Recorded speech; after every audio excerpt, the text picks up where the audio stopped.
بسم اللہ الرحمن الرحیم بالجر والتنوین والنداء وال ومسند للاسم تمییز حصل۔ کلام کی بات ختم ہو گئی، کلم کے بارے میں بھی بات مکمل کیا، کلمہ کی بھی کل تعریف کیا، اور کلمہ کے کتنے اقسام ہے؟ 3 اقسام ہے۔ کلمات ثلاث کلام عرب میں کلمات 3 ہے، اسم ہے، فعل ہے، حرف ہے، زیادہ بھی نہیں ہے، کم بھی نہیں ہے۔ آج ان تینوں کی علامتیں شروع کر رہے ہیں، اسم کی علامات، فعل کی علامات اور حرف کی علامات، کیونکہ ہر چیز اس کی علامت سے پہچانی جاتی ہے۔ ہاں، علامت ہوتی ہے ہر ایک کی۔ تو سب سے پہلے مصنف نے اسم کی علامت بیان کرنا شروع کیا، فعل کو شروع کیوں نہیں کیا، حرف شروع کیوں نہیں کیا؟ یہ سوال ہے نا، سب سے پہلے اسم کو شروع کیوں کیا؟ تو جواب یہ ہے کہ اسم فعل اور حرف سے بلند درجہ والا ہے، اس کا درجہ بلند ہے، کیونکہ یہ کلام کے لیے مستقل طور پر کلام بن سکتا ہے، یعنی 2 اسم ملا کے کلام بنا سکتے ہیں، کیونکہ اسم مسند بھی واقع ہو سکتا ہے، مسند الیہ بھی ہو سکتا ہے۔ اما باقی دونوں، فعل تو فقط مسند ہوگا، مسند الیہ نہیں بنتا ہے، حرف بیچارہ تو کچھ بھی نہیں بنے گا، حرف تو کچھ بھی نہیں ہوتا ہے، نہ مسند ہوتا ہے نہ مسند الیہ ہوتا ہے۔ تو 2 اسم ملا کے کلام بنا سکتے ہیں نہیں بنا سکتے ہیں؟ بنا سکتے ہیں نا۔ زید قائمون، زید مبتدا، قائمون خبر، کلام بن گیا، دونوں اسم ہے۔ اما فعل اور اسم ملا کے کلام بنانا یہ بھی صحیح ہے، ایک فعل اور ایک حرف سے کلام بنے گا نہیں بنے گا؟ نہیں بنتا ہے، ایک فعل اور ایک حرف سے کلام نہیں بنے گا، کیونکہ فعل مسند بن گیا اور حرف تو مسند بھی نہیں ہوتا ہے، مسند الیہ بھی نہیں ہوتا ہے۔ اسی لیے حرف اور فعل دونوں اسم کی طرف محتاج ہے۔ اگر کلام بنانا ہو تو حرف اکیلا یا فعل اکیلا کلام نہیں بنتا ہے، وہ اسم سے ملانا پڑتا ہے۔ تو جو چیز محتاج ہے وہ اچھا نہیں ہے، جو بے نیاز ہے وہ اچھا ہے۔ تو سب سے پہلے اسم، اس کی شرافت اور اس کی بے نیازی کی وجہ سے اسم کا آغاز کیا ہے، علامت اسم بیان کرنا شروع کیا۔ اسم کی علامتیں مصنف نے بیان کیا 5 علامتیں۔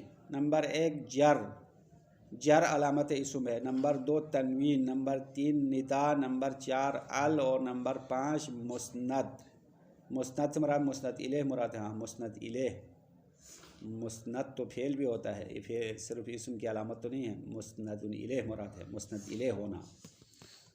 مصنف کے شعر دیکھو، بالجر، جر کے ذریعے سے، شعر کا ترجمہ، جر کے ذریعے سے، والتنوین، تنوین کے ذریعے سے، والندا، ندا کے ذریعے سے، وال، اور ال کے ذریعے سے، ومسند، اور مسند کے ذریعے سے اسم کے لیے تمیز حاصل ہوتی ہے۔ یہ پورا جملہ کا معنی ہے۔ اب یہ ترکیب اشارے نے کر کے آپ کو دیا ہے، بالجر والتنوین، یہ سب عطف معطوف ہو کر بالجری جار مجرور ہے۔ یہ جار مجرور متعلق کیا ہے؟ آخر ہوا جو حصلہ آیا نا، حصلہ، آخر میں حصلہ ہے، اس کی متعلق ہے۔ یہ شعر بنانے کے لیے آگے پیچھے کیا ہے، اصل میں کیا ہے؟ حصلہ تمیز للاسم، ہاں، اور للاسم متعلق تمیزن ہے، للاسم یہ بھی جار مجرور ہے۔ تو جار مجرور جہاں پہ آئے اس کے لیے متعلق چاہیے، متعلق فعل ہوتا ہے یا شبہ فعل ہوتا ہے۔ تو بالجری اور اس کے معطوف سب ملا کے حصلہ کے متعلق ہو گیا، اور للاسم جار مجرور متعلق تمیزن ہو جائے گا۔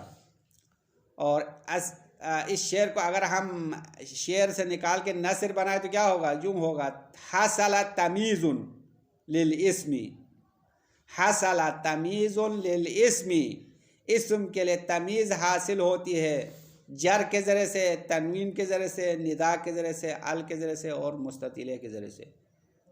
معنی سیدھا ہو گیا نہیں ہو گیا؟ ابھی سیدھا کر لیا، پہلے الٹا تھا، ابھی سیدھا ہو گیا۔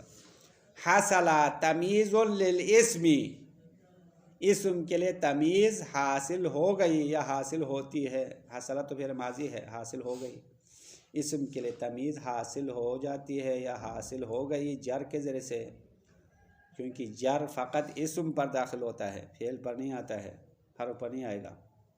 تنوین اسم کی علامت ہے۔ ندا سے مراد یہاں شارح بتا رہے ہیں، ندا سے مراد یعنی منادا ہونا، منادا ہونا اسم کی علامت ہے۔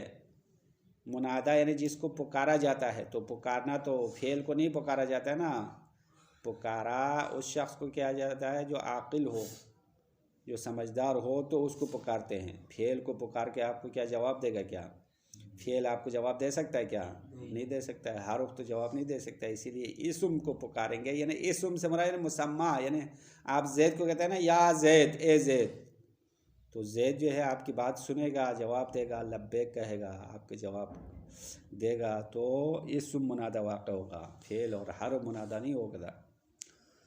اور ال کے بھی اقسام ہے، ال معرفہ علامت اسم ہے، باقی ال کے اقسام اسم کی علامت نہیں ہیں۔ اور مسند سے مراد ابھی ہم نے بتایا مسند الیہ مراد ہے، مسند الیہ ہونا اسم کی علامت ہے، ورنہ مسند فعل بھی ہوگا نا، فعل مسند ہے، اسم بھی مسند ہے، تو مسند سے مراد مسند الیہ ہونا مراد ہے۔ بس یہ چیزیں ہیں اسم کی علامتیں، باقی کچھ باتیں ادھر نیچے شرح میں آنے والی ہے، اس کی وضاحت عبارت کے ساتھ ساتھ کر لیں گے۔ سارا خلاصے میں ٹائم لگا دیا تو تم لوگوں کا ذہن ادھر ادھر جا کے درس کی طرف توجہ کم ہو جائے گا، اس لیے ہم خلاصے کی مقدار کم کرتے ہیں، اور عبارت میں بات سمجھنے کی کوشش کرو، سمجھو بھائی، یہ سمجھنے کی باتیں ہیں، فقط رٹے کی باتیں نہیں ہیں۔ ثم شرع فی علامت کل من الاسم والفعل والحرف، پھر مصنف نے اسم اور فعل اور حرف میں سے ہر ایک کی علامتیں شروع کی۔ تو عبارت کا ترجمہ سمجھ میں آیا؟ شرع کا معنی شروع کیا، فی علامت کل من الاسم والفعل والحرف، اسم اور فعل اور حرف میں سے ہر ایک کی علامتیں بیان کرنا شروع کیا۔ وَبَدَأَ بِعَلَامَةِ الْإِسْمِ، اور مصنف نے اسم کی علامت سے آغاز کیا، بدأ یعنی پھر شروع کرنے کا معنی ہے، ابتدا کیا، علامت اسم سے شروع کیا۔ کیوں؟ لِشَرَفِهِ عَلَىٰ قَسِيمَيْهِ، کیونکہ اسم اپنے دو ساتھیوں پر شرافت اور درجہ رکھتا ہے۔ قسیم کہتے ہیں جب ایک مقسم کے افراد نکلتے ہیں وہ آپس میں قسیم ہوتی ہے۔ دیکھو یہ قسمت کی بحث، اگر آپ کو اللہ قسمت کرے، منطق اول کے آخر میں بحث قسمت تقسیم کی بحث آتی ہے، وہ پڑھنا ضروری ہے کیونکہ قسمت کے اصول ہے۔ تو اگر آپ کوئی چیز تقسیم کرتے ہیں، مثال کے طور پر کلمہ کو تقسیم کیا نا 3 اقسام میں، اسم، نمبر 2 فعل، نمبر 3 حرف۔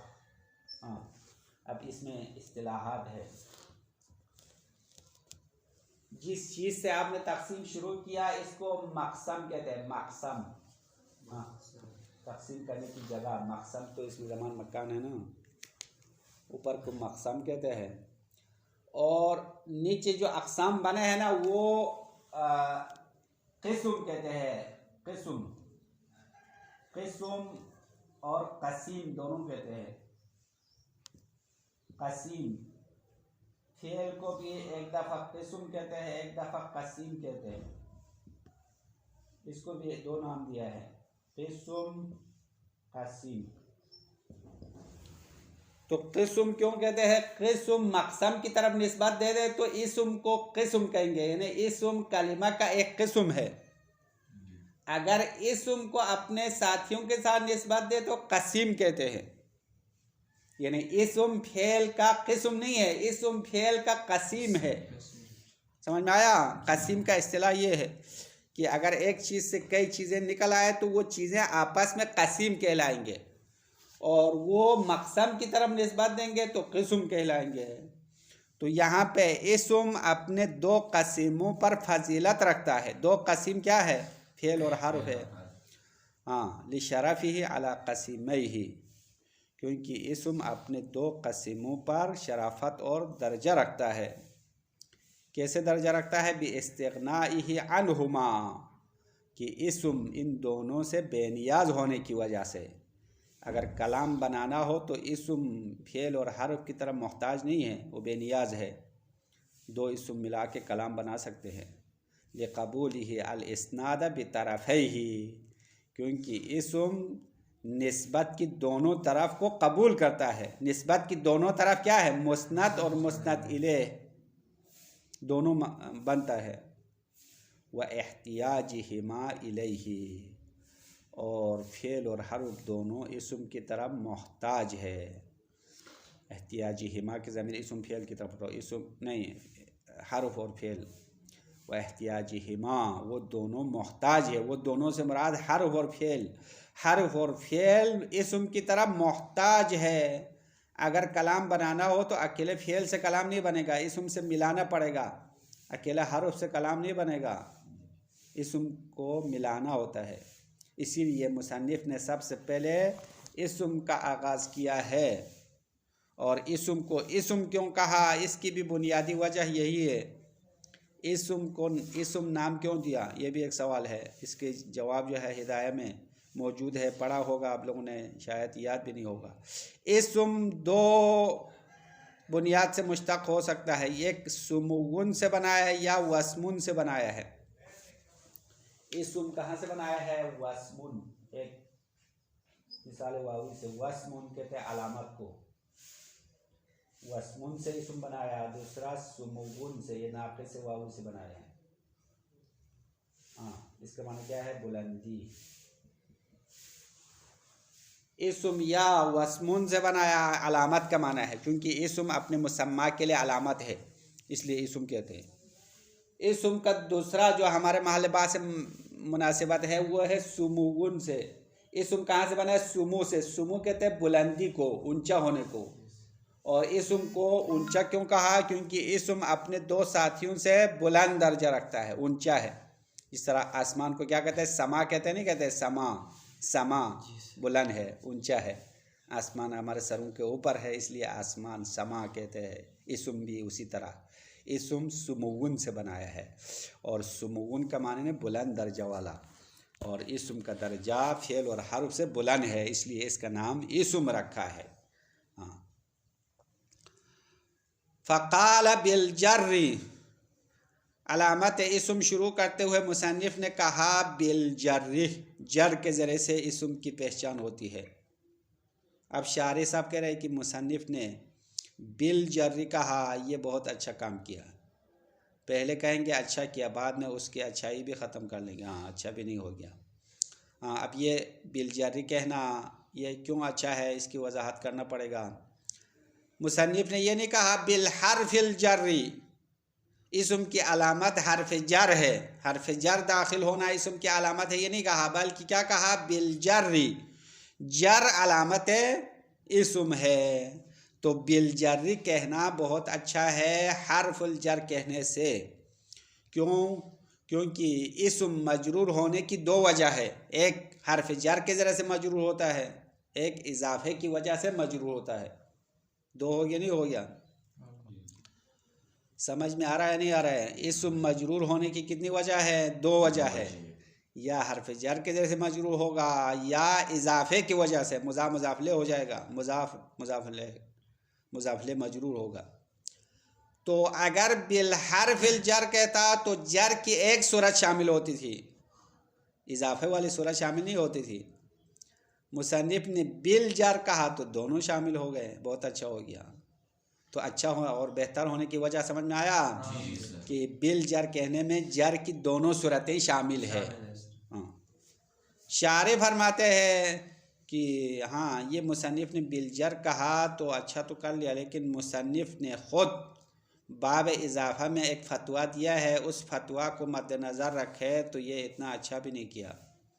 باب اضافہ آپ پڑھیں گے صوتی ثانی میں، مضاف الیہ کے جر کے بارے میں 3 نظریات ہے۔ مضاف الیہ کو کس نے جر دیا؟ مثال غلام زیدین اضافے کی مثال ہے، غلام زیدین، زید مجرور ہوا ہے نہیں ہوا ہے؟ اس کو کس نے جر دیا؟ مضاف نے۔ یہ تو اس نے فتویٰ دے دیا پہلے سے۔ تین قول ہے مضاف الیہ کے جر کے بارے میں، 3 نظریات یا 3 قول ہے۔ کچھ علماء فرماتے ہیں مضاف الیہ کا جر مضاف نے دیا ہے، غلام نے زید کو جر دیا ہے، یہ ایک نظریہ ہو گیا۔ دوسرا نظریہ ہے اضافے نے جر دیا، یعنی یہ عامل معنوی مانتے ہیں، اضافہ کرنا، غلام زید کی طرف اضافہ کرنا یہ جر کا سبب بنتا ہے۔ جس طرح فعل مضارع عامل ناصب و جازم سے خالی ہونا رفع کا سبب بنتا ہے. اسی طرح مبتدا خبر کا عامل کیا ہے؟ عامل معنوی ہے، یعنی عامل لفظی سے خالی ہونا، یہ خود ایک عامل بنتا ہے. تو یہاں پہ بھی عامل معنوی ہے، اضافہ ہے. تو پہلا قول کیا ہے؟ مضاف نے جر دیا، خود غلام نے جر دیا. دوسرا قول اضافہ نے جر دیا، اضافہ، یہ اضافہ عامل معنوی ہے. تیسرا قول مصنف کا ہے، وہ یہ ہے کہ حرف جر ہے، حرف جر تقدیر ہے. ہاں تقدیر میں ہے. تو غلام زیدین اصل میں غلام لزیدین تھا، یہ لام تقدیر میں ہے، لام نے دیا ہے. اور اسی طرح 3 حروف میں سے کوئی رکھیں گے، اور اضافہ، اس کو اضافہ لامیہ کہتے ہیں، جہاں پہ لام رکھتے ہیں. کبھی اضافہ ظرفیہ کہتے ہیں، جیسے کہ صلاۃ المسجد، یعنی صلاۃ فی المسجد، وہاں فی ہوتے ہیں یا من ہوتے ہیں. خاتم فضتین اصل میں خاتم من فضتین ہے. تو حروف جارہ میں سے کوئی تقدیر میں ہے، اس نے جر دیا ہے. تو نتیجہ یہ ہوا کہ مصنف کے اپنے رائے کے مطابق جر کی 2 صورتیں نہیں ہیں، جر کی ایک ہی صورت ہے، وہی حرف جر والا ہے. تو اضافے میں بھی حرف جر ہے نا. ہاں تو حرف جر ایک دفعہ ظاہر ہو کے جر دے گا، ایک دفعہ چھپ کے جر دے گا. تو مصنف کی نظر میں جر کی 2 صورتیں نہیں ہو گئی، جر کی ایک صورت ہو گئی. تو بالجر کہنا یا بالحرف الجر کہنے میں کوئی فرق نہیں پڑے گا. پہلے تو شارح نے کہا، مصنف نے اچھا کیا، بعد میں کہہ رہے نہیں کوئی فرق نہیں پڑتا، بالجر کا ہو یا بالحرف الجر کا ہو ایک ہی بات ہو جائے گی. کیونکہ مصنف کے اپنے نظریے کے مطابق جر کی ایک صورت ہے، وہی حرف جر والی صورت ہے. اما صاحب کتاب نے کہا، شارح صاحب نے کہا، مگر ان کی مصنف نے دوسرے علماء کے رائے کو مد نظر رکھا ہو. مثلا یہ پہلا قول مضاف اور اضافہ والی باتوں کو سامنے رکھے تو بالجر کہنا بہتر ہوگا. یہ دوسروں کا رائے ہے، ہاں مصنف کا رائے نہیں ہے. پھر فتعمل، شارح کہہ رہے کہ آپ غور کرو، سوچو، اپنے عقل کو کام میں لاؤ. بالآخرہ مصنف نے بالجر کہہ کر اچھا کیا یا نہیں کیا؟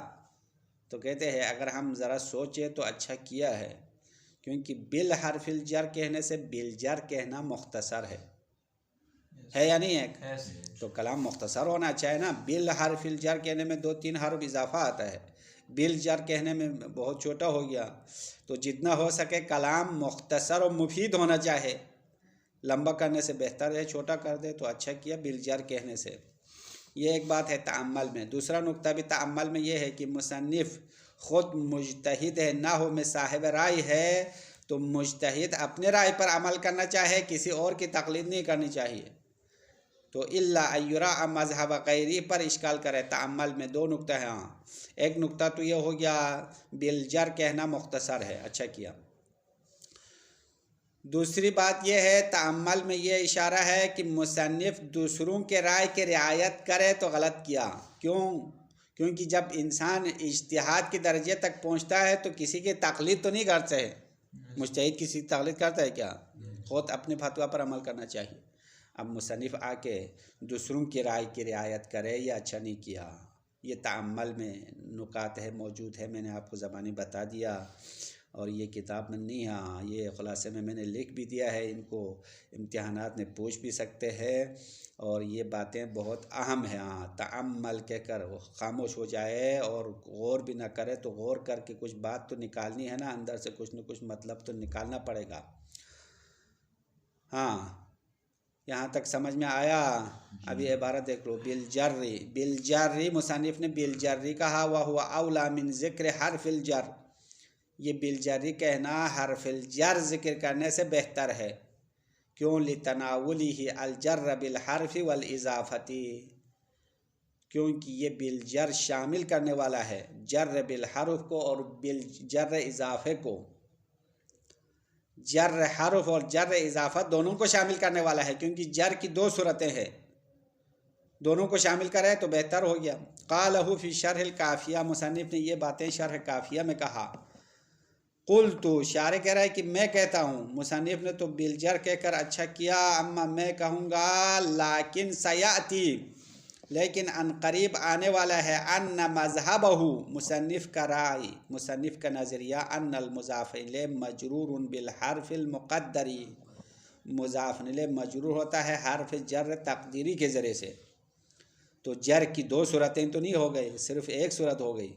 فذکر حرف الجر شامل لہ، تو حرف جر کو ذکر کرنا جر بالاضافہ کو بھی شامل کرنے والا ہے، کیونکہ جر بالاضافہ کوئی الگ چیز نہیں ہے، وہی حرف جر والا ہے. تو حرف جر کے ذریعے سے جر ملا ہے، اضافے میں بھی ایسا ہوا.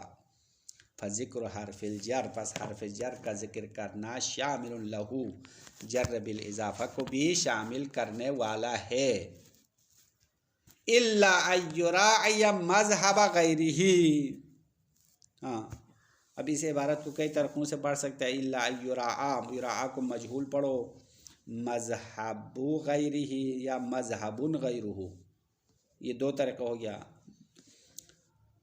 ایک دفعہ یراعیہ کو معلوم پڑھنا ہے تو بعد میں دو طریقے ہیں، تو چار طریقے عبارت ہے اس کے پڑھنے کا. ایراء مذہب غیرہ مذہب غیرہ، یہ دو ہو گیا نہیں ہو گیا. یراء کو پہلے مجہول پڑھو. دو طریقہ ہے یراعیہ معلوم پڑھ کے، ایراعی مذہب غیرہ اضافے کے ساتھ پڑھو مذہبا غیرہ. ہاں یہ چار عبارت کے طریقے ہیں. الا، مگر مصنف نے پھر بھی اچھا کیا، ایراعی مذہب غیرہ، مصنف کے علاوہ دوسروں کی رائے کی رعایت کرتے ہوئے. مصنف کے علاوہ دوسروں نے مضاف الیہ کے جر کے بارے میں الگ رائے دیا ہے، یعنی بعض نے مضاف نے جر دینے کا کہا، بعض نے اضافے نے جر دینے کا کہا، تو ان کی بات کو مان لیا ہے تو ٹھیک ہے. مصنف نے ان کی بات کو مان لیا اور بالجر کہہ کر اچھا کیا. فتعمل، یعنی فتعمل کا معنی ہے نا تم غور کرو، سوچو. بالجر کہنا بالحرف الجر کہنے میں کیا فرق ہے، کیا ہوا کیا نہیں ہوا، کچھ باتیں تو شارح نے بیان کیا، باقی آپ خود سوچ کے مطالب نکالو. تو ہم نے خلاصے میں بتا دیا، دو نقطہ فتعمل میں موجود ہے. ہاں اب دوبارہ نہیں بتائیں گے، وہ دو نکات تو ہم نے بتا دیا ہے. والتنوینی، ہاں اب علامت اسم میں سے پہلا جر ختم، اس کے بعد تنوین ہے. دوسری علامت تنوین کے ذریعے سے اسم کی تمیز حاصل ہوگی. تنوین کی چار اقسام ہے، المنقسم للتمکن والتنکیر والمقابلۃ والعوض.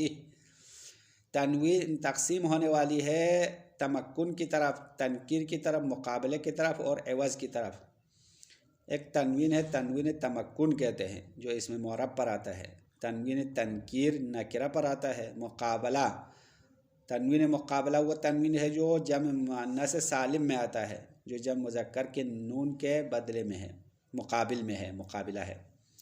تنوین عوض، عوض کی بھی تین قسم ہے، عوض حرف، عوض کلمہ اور عوض جملہ. کیونکہ تنوین عوض کسی چیز کے بدل میں آئے گا، تو جس چیز کے بدل ہے وہ تین قسم کے ہوتے ہیں، یا حرف کے بدل میں ہے، یا جملے کے بدلے میں ہے، یا کلمے کے بدلے میں ہے. وہ تینوں کی مثال بعد میں آئے گی، سب کی مثال ہے عوض کی مثال. وحدہ نون تثبت لفظا لا خطا، وحدہ تنوین کی تعریف، حد کہتے ہیں تعریف کو. تنوین کی تعریف کیا ہے؟ تنوین ایک نون ہے، تثبت لفظا جو بولنے میں ثابت رہتا ہے، لا خطا لکھنے میں نہیں آتا ہے. تنوین آپ پڑھو تو نون کی آواز آئے گی، زیدن، زیدن، زیدن، نون آواز آیا نہیں، لیکن لکھنے میں نون نہیں لکھتے ہیں. لکھنے میں کیا ہے؟ ڈبل زبر، ڈبل زیر، ڈبل پیش لکھتے ہیں نا. تنوین کی شکل الگ ہے، نون کی شکل نہیں ہے، لیکن بولنے میں نون کی آواز آتی ہے، اس کو کہتے ہیں تنوین. والندا، اور اسم کی علامتوں میں سے تیسری علامت ندا ہے. ندا سے مراد ای الصلاحیت لأن ینادا، یعنی اس کو پکارے جانے کی صلاحیت ہو، یعنی منادا واقع ہونا مراد ہے. ندا خود ندا کرنا تو انسان کا کام ہے، منادا ہونا اسم کی علامت ہے، منادا ہونے کی صلاحیت رکھنا.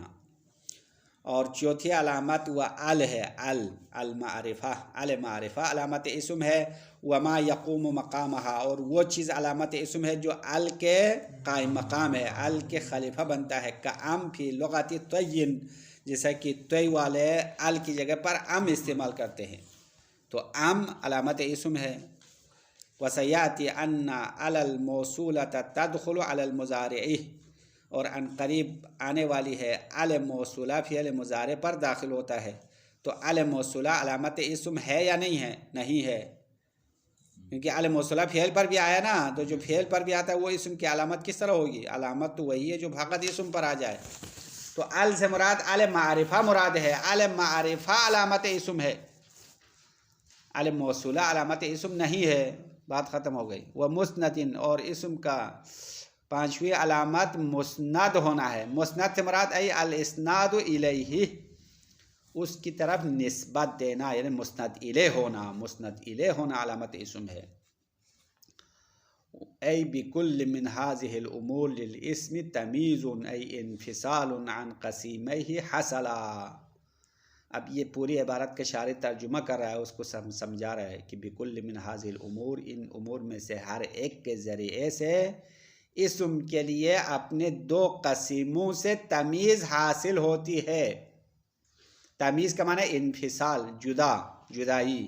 جدائی ہوتی ہے. عن قسیمے، اپنے دونوں قسیم سے.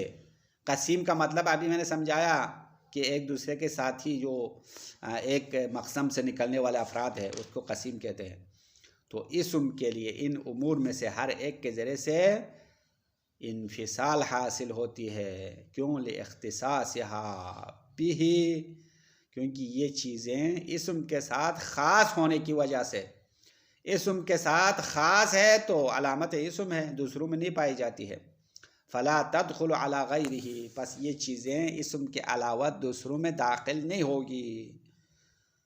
فقولہ بالجر متعلق بحصل، اب یہاں سے ترکیب کر رہا ہے، شعر کی ترکیب. مصنف نے بالجر کہا، یہ بالجر جار مجرور ہے، متعلق بحصلہ، حصلہ کے متعلق ہے. وللاسم متعلق بتمیز، اور للاسم تمیزن کے متعلق ہے. للاسم جار مجرور متعلق تمیزن ہے، اور بالجر اور اس کے بعد والا تو معطوف سب مل کر متعلق حصلہ ہے. تو ہم نے پہلے خلاصے میں آپ کو عبارت سیدھا بھی کر کے دکھایا تھا. اصل میں کیا بنتا ہے؟ حصلہ تمیز للاسم، ہاں، بالجر والتنوین والنداء وعل ومسندین، اس طرح ہو جائے گا. اب یہاں سے مثالیں دے رہے. دیکھو یہ مثال آسان ہے، پہلے باتیں اگر آپ نے سمجھا ہے تو مثالیں ہم بتا کے آج کا درس یہاں تک مکمل کریں گے. پھر اشکالات کل بتائیں گے، کیونکہ ان چیزوں پر اشکال بھی ہوا ہے. علامت اسم ہونے پر اشکال کا جواب اگلے درس میں آپ کو بتایا جائے گا. مثال ما دخلہ ذالک، اس چیز کی مثال جس پر یہ داخل ہوا ہے، اسم پر یہ چیزیں داخل ہو گئی ہے. داخل ہونے کی مثال بسم اللہ الرحمن الرحیم. ہاں، بسم اللہ سے پھر نئی کلا شروع ہو گئی. دیکھو دوبارہ بسم اللہ پڑھ لیا، ادھر سے گھنٹی بج گئی، یہاں پہ بسم اللہ ہم نے پڑھ لیا. تو بسم اللہ مثال لایا. دیکھو بسم اللہ الرحمن الرحیم جر کی مثال ہے. جر کی دو قسم یہاں موجود ہے. ایک جر بالحرف ہے، بسمی، یہاں با کے ذریعے سے مجرور ہوا ہے، نہیں اللہ، اسمی مجرور ہوا ہے. اسمی مضاف، اللہ مضاف الیہ ہے. تو یہ جر بالاضافہ بھی اسی میں ہے، جر بالحرف بھی اسی میں ہے. اور الرحمن الرحیمی یہ کیوں مجرور ہوا؟ ہاں، یہ صفت موصوف ہے، تو صفت موصوف کا اعراب بھی ایک جیسا آئے گا نا. تو یہاں تابعیت کی وجہ سے مجرور ہوا ہے. تو یہ جر کی ساری صورتیں یہاں اسی بسم اللہ میں موجود ہے. وزیدون تنوین تمکن کی مثال ہے. وسہین تنوین تنکیر کی مثال ہے. سہین کا معنی بمعنی طلب سکوت ما، یعنی تھوڑی مدت خاموش رہنے کا مطالبہ ہے. صح بغیر تنوین کے ابھی خاموش رہو کا معنی ہے. اور سہین جب تنوین لگائیں گے تو نامعلوم ہوگا، نکرہ کا معنی نکلے گا.